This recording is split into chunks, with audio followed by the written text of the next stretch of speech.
What's up, guys, and welcome back to Lead From Within. I'm your host, Justin Jasmine Hillstrom, and today we're reacting to a video about the class of 2025 in processing to the Air Force Academy. Something every class goes through. It's a little bit different each time. So I just want to see 12 years after I went through how much it's changed and if it's changed for better or for worse. Definitely stick around to the end for a funny story about my college roommate. Welcome to Lead From Within, a podcast of one airman reflecting on his time as an aircraft maintenance officer as he gets ready to transition to the pilot community. The views expressed are those of the host and do not reflect the official policy or position of the U.S. Air Force, Department of Defense, or the U.S. government. On a mild Thursday in June, more than 1,100 appointees arrived at the United States Air Force Academy in Colorado Springs, That's about normal. where future officers prepare to be commissioned. Oh, look how happy everyone is. Everyone's greeting them nice and happy. Insider was there for in-processing day, or I Doesn't say that happy which for marks long. day one of new cadets' time at the academy. So I think that's pretty interesting. They allow people to show up without masks on, and then it looks like they issue them all the same one while they're there. Obviously, while you're at basic training, you want to be standardized, and then it looks like just some COVID mitigation they're doing. Everyone has that mask. I'm not sure if they have to do it for like 2 weeks until they know everyone's good. Maybe they retest, and then they don't need to wear a mask. But anyways, look like they're taking appropriate actions to help mitigate COVID spread. Pretty much all of my family has been in the military. Both my mom and dad are Air Force veterans. I'm not from a military family, so I have no idea what I'm going into. I'm just really excited. When we drove up here, I was like, wow, this is actually real. It didn't really feel real until we got here and got dropped off. Yeah, I remember that feeling. Didn't really feel real, didn't really know what to expect, but comes at you quick, and you don't really have time to process that it's real anyway, so it just kind of happens and you go with it. I-Day kicks off the Air Force Academy's basic cadet training, a challenging 6-week program that all cadets are required to complete. We're going to push them to their physical, emotional, and mental limits. We're going to find out where that line is, and then over time, deliberately and safely, we're going to push them further than they thought they could go. Yeah, so 6 weeks is basically, at least what it's been like since I was there. I think it's been like that for a little while, 6 weeks basic training, which lines up with our summer period, so that makes sense why it would be that long. Definitely an experience that does push you pretty close to the limit, probably not as far as maybe an enlisted basic training or, a Marine Corps Army basic training pushes you. But it is definitely, a good challenge against the mindset of serving the nation, serving each other, serving your peers, that kind of thing. Just under 10% of the more than 11,000 applicants were admitted to the academy. 29% of this incoming class is female, and minorities make up 32%. Applicants must pass a physical fitness exam and receive a nomination from their congressional representative. A few things there. About a 10% acceptance rate, something that the Academy is super proud of. They definitely brag about that a lot. Make ourselves sound and feel good about ourselves. For the diversity ratios, the women's percentage and the minority percentage both sound like they're on a upward trend, so definitely moving in the right direction for where the Academy and then the Air Force's Officer Corps should be going. So love to hear it, love to see it. So a very rigorous process. We look for candidates who have strong academic backgrounds, strong athletic backgrounds, but also have demonstrated leadership potential in their careers as students. Yeah, General Clark obviously hit it right on the head, looking at your leadership potential, not just your ability to do well physically and academically, but those are also important. It hasn't hit me yet, but I think once we start getting into briefings and stuff and my parents are actually gone, I'm not going to see them more, I'm probably going to get hit pretty hard.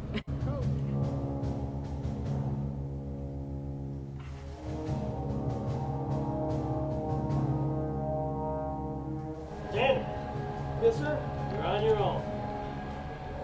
Oh man, that's heart-wrenching. One thing I did want to point out, they are in processing at a different place than we in process. This looks like they did at the field house, which was just built, I think, my junior or senior year of the academy, so wasn't even an option whenever I was in processing. Typically, a new class would go through the Association of Graduates building for in-processing, and their families get to follow them around a little bit until they leave. So the first part, they're just handing you some information, some materials, and then you go off by yourself And like I said, your family leaves, and that's really when it hits you. Like, oh shit, okay, I'm here, I'm done, I'm ready to go. Let's go. And then here, it looks like they just dropped them off in the car. Again, probably a COVID mitigation thing. Whereas whenever I was going through, my family stuck around outside, waited for me to cross the bridge and get on the bus. So that was pretty cool. One thing that is kind of different in processing here is you kind of lose part of the academy tradition. There's like I said, a bridge, the graduate bridge down at the Association of Graduates, and you cross one way going to the academy and one way when you're about to leave the academy. So something classes aren't going to be able to do. And it looks like this process probably works better because it's big, but it is kind of just one more piece of heritage maybe we're losing, and maybe we get back to it once COVID is less of a thing. Congratulations, good luck. Appointees are issued a copy of Contrails, a 192-page guidebook that contains important information about the Air Force and the Air Force Academy. They are going to be required to, for the most part, memorize that book from cover to cover. Contrails, yep. I'm pretty sure I still have mine. Let me see if I can find it. All right, so it's not where I thought it was, but I have a pretty good idea where it is, so maybe I pulled it out for you towards the end of the video, so to speak. But it was definitely something. Had to memorize a lot of things from there. Still have a lot of those things still up on my nugget, but there's definitely a lot of things that I've already forgot as well. The easiest way to get in trouble today is be on your cell phone, okay? Do not be that guy. I'm not sure. They said a good way to get in trouble is to be on your cell phone. I'm not sure if they're allowed to have them during basic cadet training now. I know like Air Force BMT, some of the Army basic, that kind of thing, they are allowed to have their cell phones through the whole thing. So not sure if basic cadets are allowed them. And I always saw them taking off their watches, which is something we had to do, put on our bags. I never got them until after we got done with basic training. Congratulations, you're now officially a basic cadet of the Air Force Academy. Have a great Air Force Academy Day. This warm welcome won't last for long. Nope. Because these new cadets are about to meet the cadre. Close this gap! Close the gap! A select group of upper-class cadets who run basic training. Very much similar for us. On the public side, everyone's nice, everyone's smiling, everyone's welcoming. You go through the part where you're by yourself, you do your little oath, and you're officially basics, and the attitude changes. You can see in the video, like, all of a sudden you can't see their eyes, you can't see their hands, gloves and glasses, and that's just kind of trying to represent, look, I'm not a person anymore, I'm a cadre. We're gonna get on you. Put your bags down! Pick them back up! They've been trained over the last... I remember doing that as well. Put it down, pick it up, put it down, pick it up. Just something, all right, get in the habit, you're listening to orders. It's inconvenient, do things quickly, or you get yelled at. That was also, okay, take your backpack off your shoulder, and you're carrying everything now. So, you're supposed to carry everything in your left hand, especially whenever you're basic, so you can salute with the right hand. You learned that later on, but some people, with particularly heavy bags, which I don't know why you would come with a heavy bag, but for people that did apply to, that got rough. Okay, you have to carry everything in one hand. It's row! Get on my freaking bus! Go, go, go, go, go! Go, go, go, go, go. You are now basic cadets!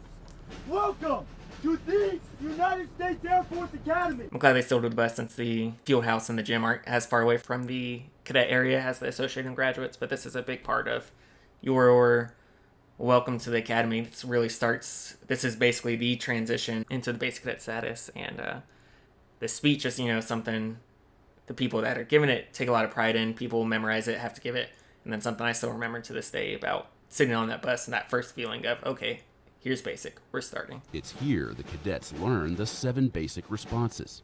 Yes, sir! No, sir! No excuse, sir! 7 basic responses. Yes, sir. No, sir. No excuse, sir. Yes, sir. No, sir. No excuse, sir. I know the last 2 are sir may make a statement, sir may ask a question, but I don't remember the 2 other ones, so I'll have to look that up and get back to you. Like I said, remember a lot of things up in this nugget, but not all of them. The 7 basic responses, that's a tradition here. And that's all you're allowed to say, unless you're given permission to speak. I will warn you now, if you are not willing to sacrifice your personal comfort, your safety, or your life for your country, stay on my bus. But basics, if you're ready to dedicate yourself towards something bigger than us all, and to fight for the United States, then get off my bus! Move it! Move it! Let's go! chills. And I was laughing. So I follow all sorts of military meme pages, and there was a picture basically of what's on the screen here. The line of cadre welcoming people and says, is this supposed to be intimidating? And it's probably not as intimidating as the yellow footprints at Paris Island or whatever else you're doing, but it's still a shock. You're an 18-year-old civilian for the most part, coming out of high school, maybe you had a couple weeks of break, and all of a sudden you're here, you're getting yelled at. These folks, they're not as big and intimidating as maybe normal drill instructors, but they still, you're taught how to yell, you're taught how to do all sorts of stuff to be a little bit more intimidating. It's not crazy, but it's enough of a shock to the system to get the point across. That is where the real shock and all happens.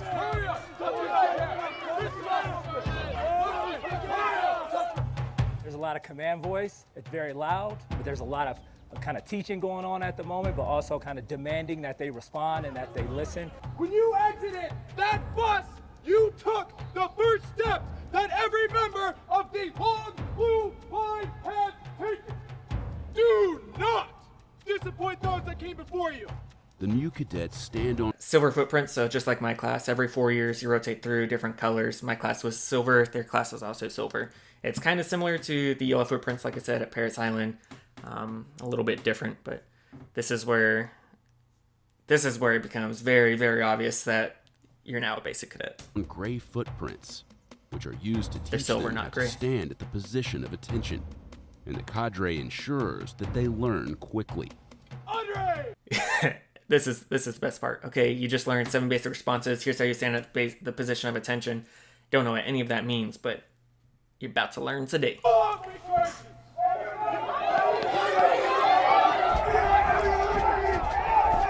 I think initially... There you go, immediately. All right, what are the 7 basic responses? Oh, I have no idea. Yes, sir, no excuse, sir. Like I said, I already forgot them. And then a big thing is, okay, you're practicing yes, sir, no, sir. And then all of a sudden a female cadre comes up to you and you're like, yes, sir. Oh, man, now you're destroyed. You're getting shark attacked, 3-4 people coming at you, yelling at you. Here it looks like they're giving you still pretty decent space. Probably, again, somewhat of a COVID thing, maybe of a professionalism thing. But I remember, and maybe it's just my perspective, but I remember, here's me. It's yelling right here in my face, yelling right here in my ear. Maybe that's just my my perception of what happened, but it looks like given a little bit more space here. Probably pretty scared. They're probably not sure what to expect, so when they get that shock and they hear the yelling and screaming, they're probably a little thrown back. The new cadets are also quizzed on the 7 basic responses that they learned on the bus. Make sure your classmates can hear you! He's struggling over there! Yeah, see, they're getting quizzed on the 7 basic responses. See, apparently that guy knows it. He's not saying it loud enough. His classmate right next to him doesn't know them. He's struggling through it. So, yell louder, help your teammate out. And that's, enforced from minute 0 here is if you know something, help out your classmates. The cadets then make their way up the core values There you rail. go. Carrying it again. Which is easier said than done for some cadets. That's the fun part. It still cracks me up. One of my favorite things to do whenever I was cadre as well is you're not allowed to make them run yet, but you have to get them to move quickly. So it's like, go faster, stop running, go faster, stop running. Cadets. Stop running. Pink freaking slides. Pink slides, are you kidding me? I know, but I made some smart decisions before I got here. That's a good way to get yourself targeted for some extra attention. And so my sister went through the Marine basic training at Paris Island, and she very much told me, hey, listen, don't do anything to make yourself stand out on day 1 because you're going to get extra attention. So, I had a very plain t-shirt on, small duffel bag, normal shoes, no glasses, clean shaven, short hair. But my family went to IHOP the morning of in processing day, and back then I really liked the stuffed French toast. So I had some strawberry stuffed French toast, ate it, ended up with a big red spot right here on my shirt. So on day 0, before I even got there was something that was gonna direct attention to me. So luckily we had enough time saved up to run to Walmart real quick, buy a nice little polo shirt, and I'll put an image here so you can see what I looked like on my in-processing day. Hall, the new cadets receive a colored hat signifying their graduation class, which they'll wear throughout their time at the academy. After that, find your squadron aggressors through Hellcats left to right. The cadets are then sorted into their squadrons. Another fun story, they all had meals in their hands when they were going to their squadrons. I, again, because my sister's experience at Bears Island, she was like, okay, you don't want to go too early because then you're there all day getting yelled at. You don't want to be last because then you have the special attention. So I went like 3/4 of the way, 4/5 of the way through the time frame that you're allowed to report. And somehow I kind of fell through the cracks. So whenever I got in process, I ended up not getting a meal from the IHOP breakfast I had before until after dinner sometime. A cadre finally stopped by the room. It's like, hey, you're here by yourself. The rest of your squadron's not here. I was like, oh, that's weird. I don't know. I'm just sitting here in my room. Thought it was weird that I was by myself, that no one else had in process or whatever. But it's just chilling, hanging out. They're like, yeah, dude, they're at dinner right now. So he like gave me a granola bar, and then a few hours later, someone was finally able to figure out how to get me a meal so I could actually eat that day. But there I was, alone and afraid, day 0. Before a stop at the barber shop. Oh yeah, fresh cuts. Male cadets must shave their heads. And they don't do it very nicely. I mean, it looks like it wasn't too bad there, but I remember they're in such a hurry. They're not paying that much attention to how you look or to how it feels, so you might get a couple jabs there in the head. Female cadets' hair can't extend past their shoulder blades, and they must keep it in a ponytail, braid, or tight bun. I was wondering, obviously the Air Force regulations changed this year to allow women to have their hair in braids or in a ponytail. I was wondering if the Air Force Academy had already adopted that for basic training or if they still make them put their hair into a bun. It looks like quick adopters here already allow that to happen, so good job, Academy. Those silver hats, man. Down this wall, you understand? Yes, sir. Move, let's go. Then, it's time for equipment issue. Grab your duffel bag, walk on around to the first window.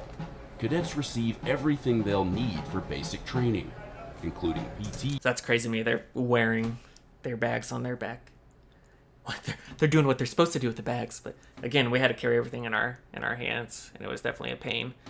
For equipment issue, I remember on day 0, they didn't have any uniforms in my size. Again, probably because I was kind of a later in the day. Plus, I was a smaller dude. I think I wore like a 28 pant, and they issued me like a 34 or 36, and I was like, dude, I don't fit into these. And I'm like, it's fine, you can exchange them later, you'll make it through.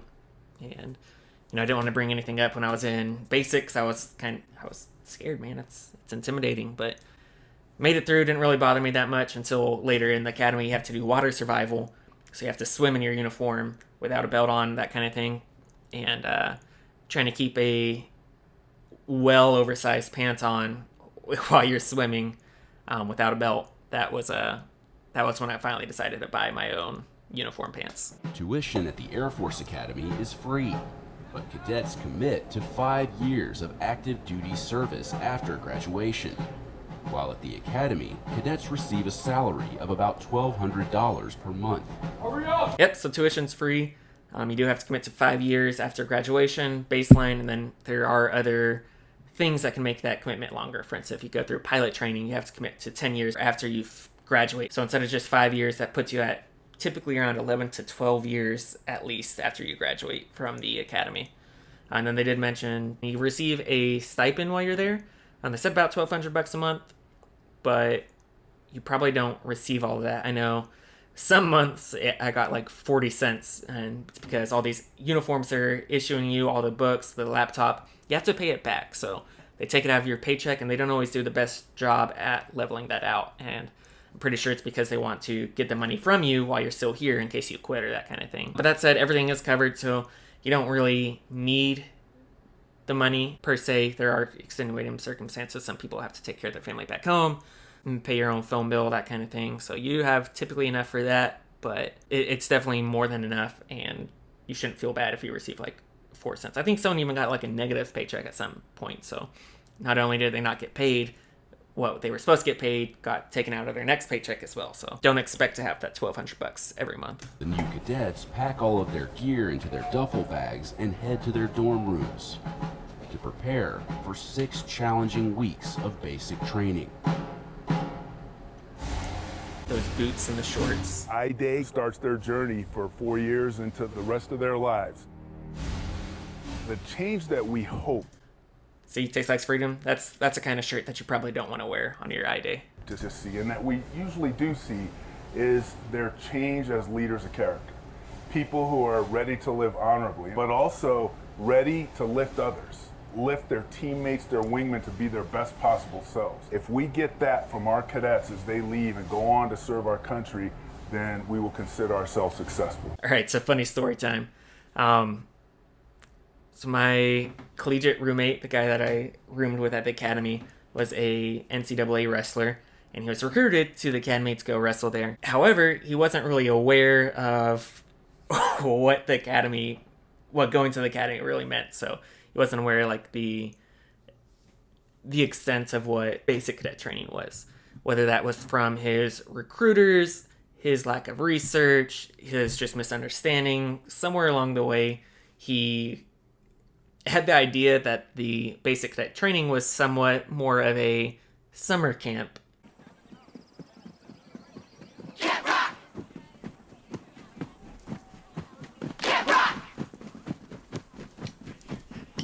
Camp Rock! Camp Rock!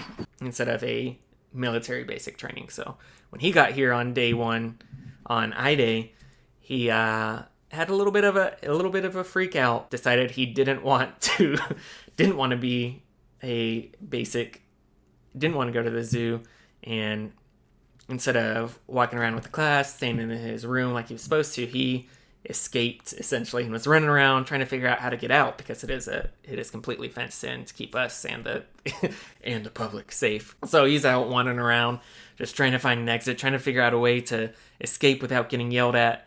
And finally someone caught him and like, basic, what are you doing? He's like, please sir, I want to go home. They're like, too late, bud, can't go home. And they walked him back to our room. They're like, watch this guy. And he made it through. He's doing great things now. I'm real proud of him. But that was a great way to start his Air Force career. So go in expecting basic training and not a summer camp. Camp Rock! Alright, so that's the end of the video. It seems pretty normal. I am a little bit sad that we're losing a little bit of our heritage by not going through the associate graduates. But at the end of the day, what does that really mean? You know, I barely remember that bridge crossing either way. And I probably wouldn't have remembered it except that it was on here. You know, they are changing a few things about basic training. They are changing a couple things, but you know, we're in the mindset of improving. So if not going over the bridge is going to keep our basics safer and reduce the risk of COVID spreading, then I'm all for it. Overall, it still looks like it has the same intensity, the same focus, the same leadership development, and I think we're going to be in good hands going ahead. So that's all I have for today, guys. I'll leave you with my 6 idioms of life and leadership. Don't suck, don't be a dick, do your fucking job. There are no bad teams, only bad leaders. Establish dominance. No success compensates for failure at home. Thanks, guys. Take care. Thank you for listening to Lead From Within. The views expressed are those of the host and do not reflect the official policy or position of the U.S. Air Force, Department of Defense, or the U.S. government. Mention of any specific commercial products, process, or service by trade name, trademark, manufacturer, or otherwise does not necessarily constitute or imply its endorsement, recommendation, or favoring by the United States government. The views and opinions of the authors expressed herein do not state or reflect those of the United States government and shall not be used for advertising or product endorsement purposes. Licensing and attribution of the music played in the podcast can be found in the show's description. Like for Kobe.